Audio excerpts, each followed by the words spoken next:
Everyone, आज हम discuss करेंगे एचपीएससी हिस्ट्री सिलेबस। और जो हिस्ट्री सिलेबस है उसमें सबसे पहला टॉपिक आता है हड़प्पा सभ्यता।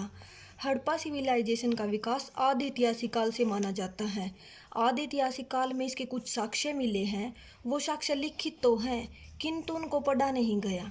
इसके बाद हड़प्पा संस्कृति जो नाम है वो 1921 में इसकी खुदाई की गई थी पाकिस्तान के पंजाब में हड़प्पा नामक स्थल की। उसको लेकर इसका नाम हड़प्पा संस्कृति रखा गया है।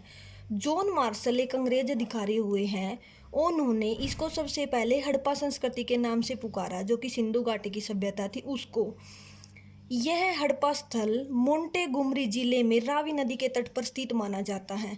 1826 ईस्वी में इस टीले का यानी कि हड़प्पा सभ्यता को यहाँ पे एक टीले का नाम दिया गया है। इसका उल्लेख किया चार्ल्स मेसन ने, जो कि 1850 ईस्वी से लेकर 70 ईस्वी तक इस टीले का सर्वेक्षण किया गया, यानी कि इसकी जांच पड़ताल की गई वो की कनिंघम ने। फिर 1921 में दयाराम साहनी एक व्यक्ति थे, 1921 में उसने इसकी खोज की, हड़प्पा संस्कृति की। हड़प्पा संस्कृति को दो भागों में बांट दिया। जो प्रथम भाग था उसको निचला शहर कहकर पुकारा, जो द्वितीय भाग था उसको पश्चिमी भाग यानी गढ़ी का रूप दे दिया। हड़प्पा सभ्यता में हमें हड़प्पा सभ्यता से अनेक मुद्राएं मिली हैं। एक स्त्री की मुद्रा मिली है जो कि उल्टी खड़ी हुई है और उसका एक पैर बाहर की तरफ दिखाया गया है और उसके गर्भ से एक पौधा निकलता है। इसी प्रकार अनेकों मुद्राएं मिली हुई हैं।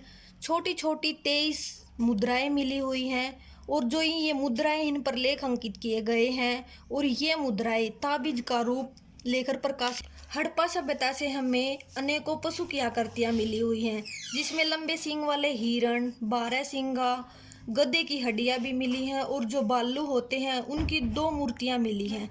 इसके बाद आता स्लेटी चूने पत्थर की नृत्य की एक मूर्ति मिली हुई है, जिसकी तुलना भगवान शिव यानी नटराज से की गई है। तांबे की बहुत सारी इक्का गाड़ी मिली हुई है जिनके ऊपर छतरी लगी है। तांबे का बहुत बड़ा पैमाना मिला है। हड़प्पा संस्कृति विस्तृत रूप में फैली हुई है। यह पंजाब सिंध से लेकर बलूचिस्तान तक और गुजरात, राजस्थान, हरियाणा तक फैली हुई है। इसके आगे वो 2 भागों में बटा हुआ था, एक क्रिया पक्ष और एक संवैधानिक पक्ष। क्रिया पक्ष में धार्मिक कर्मकांड, धार्मिक अनुष्ठान, धार्मिक विश्वास, और जो संवैधानिक पक्ष था उसमें धार्मिक दर्शन, इन मान्यताओं का समावेश था।